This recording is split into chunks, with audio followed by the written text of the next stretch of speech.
Tipping used to be simple. You sit down at a restaurant, someone brings you food, you leave a nice tip so they don't season your next meal with revenge. Now, you walk into a bakery, pick up a croissant by yourself, and suddenly an iPad swivels towards you like a villain in a Marvel movie. Select your tip, buddy. 18%, 20%, or 25%. No tip option, because that's hidden behind a tiny button designed by NASA. So here's the situation. Tipping started as a gratitude gesture. Thank you. But over time, corporations saw something beautiful. They realized they could pay workers less, make customers feel responsible for fixing it, pocket the difference. And somehow, we all agreed to this. Nobody remembers when this happened. One day you tipped your waiter, the next day your dog groomer, your barista, your Uber driver, the self-checkout robot, and in some cities, the parking meter. A freaking parking meter. People argue endlessly about this. Some say tipping is necessary because workers need it.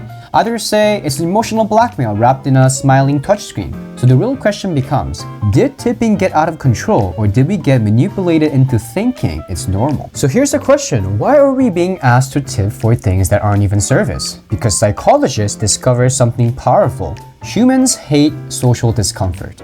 When an employee rotates the iPad towards you and stands there silently, your brain is like, if I don't tip, I'm a villain. I must avoid shame. This tactic is literally called guilt tipping in behavioral economics. It taps into the same brain area activated when you accidentally ignore someone waving at you. But wait, weren't tips supposed to reward extra service? Oh, absolutely. Tipping originally meant, wow, you were amazing, here's a little extra. But then, businesses realized something diabolical. If customers are handing out free money, why not make that mandatory? Therefore, companies started paying staff less, knowing you would feel socially obligated to make up the difference. Isn't this helping workers? Yes, but also no. Workers depend on tips because their base wage is intentionally tiny. In some regions, the legal minimum wage for servers is below standard minimum wage because tips are expected. So the responsibility shifts from employer to customer. Imagine if Starbucks said, we're cutting barista pay by $5 an hour. Hey, don't worry though, customers will fix it. That's literally how tipping culture functions. So what about the iPad tipping screens? Why did they explode everywhere? Because touchscreen guilt pressure is scientifically powerful. People tip more when the screen is big, the employee is watching, and the default options are high. Studies show customers are significantly more likely to tip 20% or higher when a screen is physically turned toward them. It's a hostage negotiation disguised as a checkout process. So why do tip suggestions keep getting higher? 15%, 18% to 25%. And what's next? Because companies are optimizing for maximum guilt but minimum rebellion.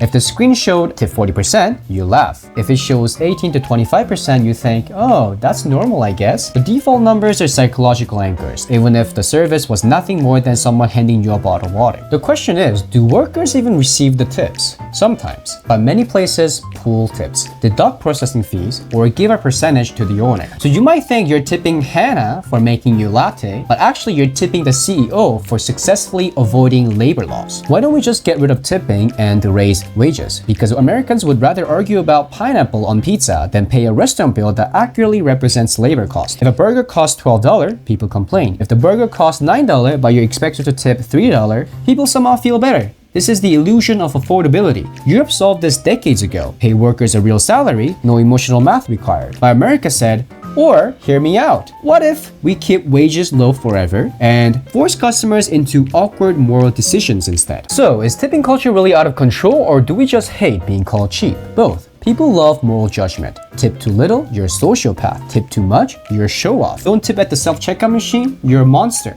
Tipping has become not just an economic system, but a measurement of your morality, a purity test, a social scoreboard. Here's the truth most people don't want to admit. Tipping culture isn't broken. It's working exactly as designed. Corporations engineered a system where they pay less, employees rely on tips, customers feel guilty, and any backlash is blamed on you, not them. They outsource moral responsibility. They turn generosity into obligation, and they brand it as being a kind person. It's not generosity anymore. It's corporate cost-cutting disguised as kindness. So what does this reveal about human behavior? It shows we're incredibly easy to manipulate with guilt and social pressure. Tipping used to be a positive emotion, gratitude. Now it's fear. Fear of judgment, embarrassment, or social awkwardness.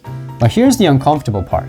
Every time we hit that 20% button, even for zero service, we're signaling to companies that this system works. We're reinforcing a cycle we secretly hate. And honestly, it raises a bigger question. If tipping culture can be engineered into society this easily, What other behaviors do corporations manipulate without us realizing? If this made you rethink tipping forever, wait until you hear the next topic, because tipping is just one example of how modern life quietly nudges us into choices we didn't actually make. I'll see you in the next video, and make sure to subscribe.